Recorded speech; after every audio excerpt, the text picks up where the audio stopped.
Hey, Stardust Power here again, and for my last deck, it's actually one of two decks.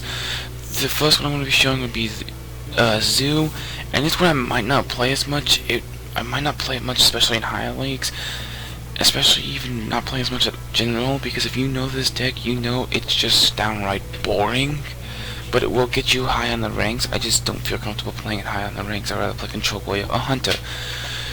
And other than that, it's just basic Zoo. I mean, anyone can make a Zoo deck. It's the one deck that it's like almost brainless to play this deck.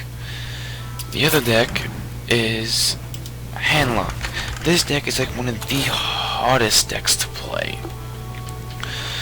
And what I like it more, because this deck used to not be what it is changed from what it used to be.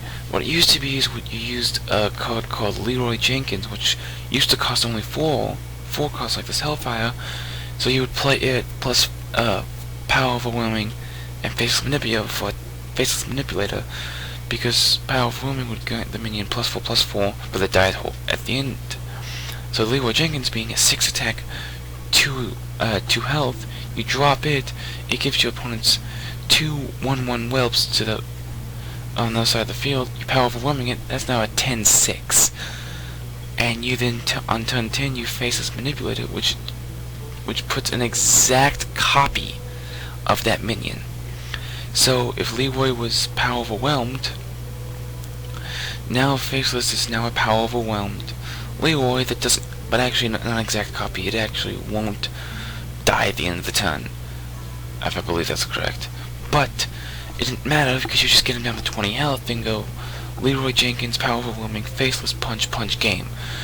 Leroy was now nerfed because of that, and because of a deck called Miracle Rogue, which would literally on turn 8, which would literally just sit there, draw the entire deck, get you down to 18 health, then go Leroy, hit, turn 8 would go Leroy, punch, Shadow Step, which brought it back to the hand, cost 2 less, Leroy, punch, Shadow Step, which Shadow Step cost 0 by the way, brings it back to the hand, drop it again, Leroy for the last 6 damage per game. So this changed to 5 cost, and so I missed the burst, so I have a deck of Gar, and he's from Tempo Storm. He's also got an actual deck video on this deck. I'll put the video in the link to in the video description, and go check it out. But I just like the burst more. It is only 16, but this deck can easily do 16, especially when this deck loves to have a hand. So Mountain Giant's awesome. This thing gets you low health a lot, so Molten Giant's good, and then that Lord Jirax is to get you back up. So without further ado, those are the decks I'll be using in ladder, so let's get into some games.